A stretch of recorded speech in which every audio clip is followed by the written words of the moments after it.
Hey, everybody. So, I want to describe what it is that I teach.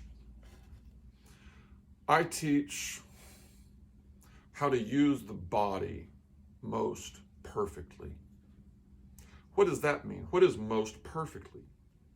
That means to study with increasing focus, to relax with increasing focus, to contract, to increase the intensity of your resistance to your force of gravity.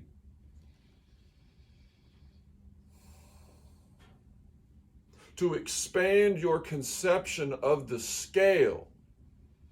You know how far it takes us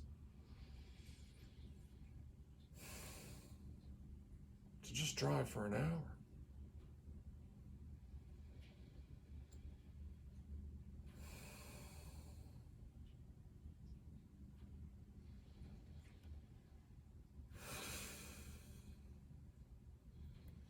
Now imagine doing that to the moon.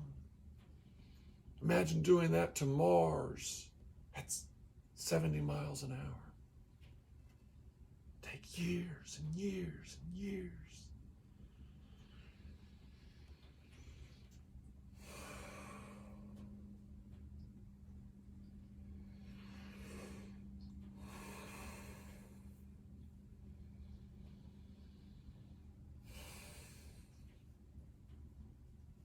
The angle at which you read, the rectilinear approach to the relationship between the book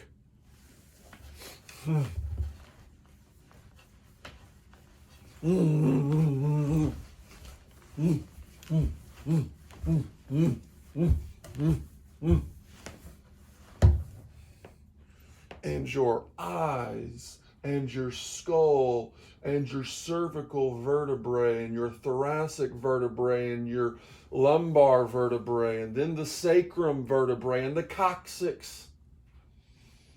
The sacrum starts out as 5. The coccyx is 2 or 3, but they fuse. Now, what is it in our DNA that differentiates that? The design of our bodies is unique even amongst primates. There must have been some structural, synergistic, neurological, imaginational enhancement that was derived from the relaxation that we could generate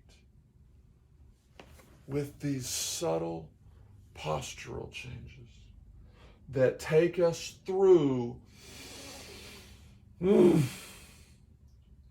these 6 different zones: forward, horizon, up, backwards, horizon, tilt.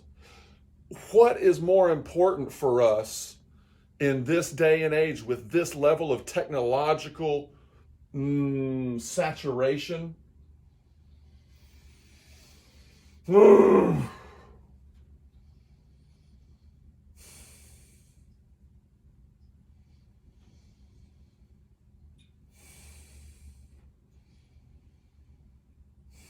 Oftentimes, the dualities of experience need to be had in some ratio.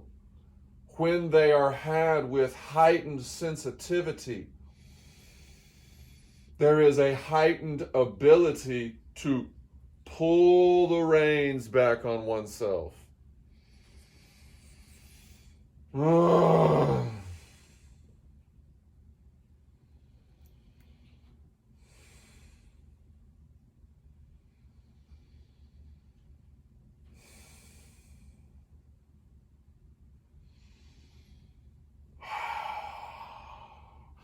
It's hard to tell the truth to people who don't want to become aware of how they can enhance themselves and their performance.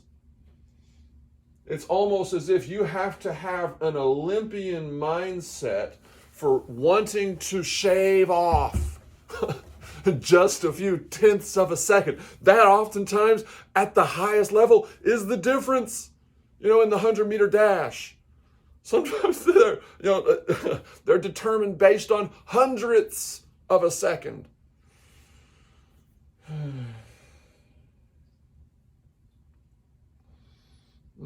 Time, passage of time.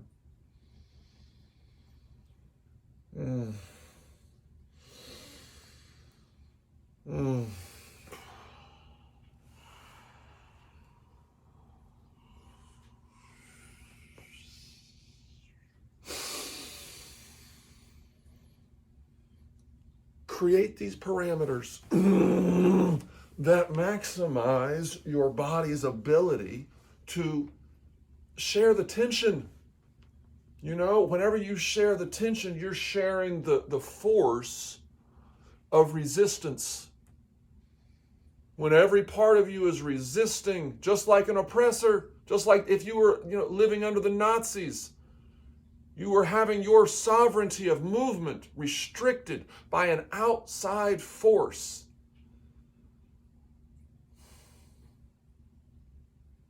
Some other human construct of institutions that use fear and intimidation and control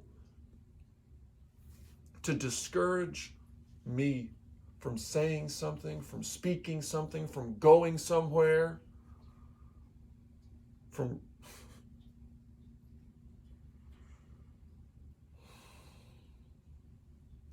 their value comes in control of minds, control of territory, control of latitude and longitude.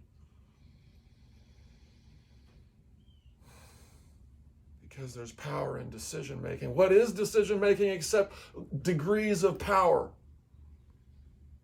You make the decision about what to put in you. And what ideas, what creations are coming out of you?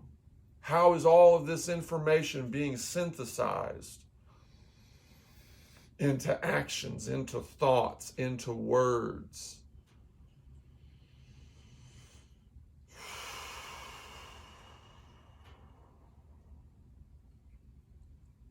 Into metabolic processes. Without our conscious direction, our default system is the director. Our default central nervous system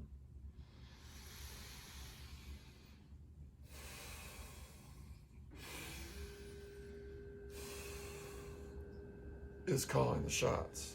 So how do we train that default nervous system? How do we train our instincts? Our instincts are just our default reactions. How do we train them to be as sensitive and as controlling as possible? Because to be sensitive is to understand how to shape, how to enhance, how to sustain, and then how to mitigate.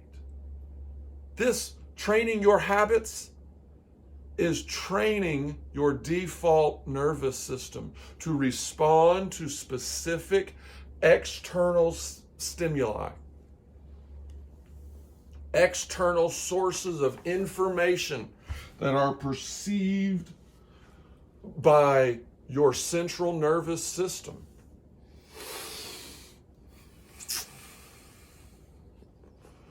And in almost every case, there is some element of mutual resistance that are polarized in the opposites of muscles that are contracted and compressed to generate oppositional movement. Oppositional to what?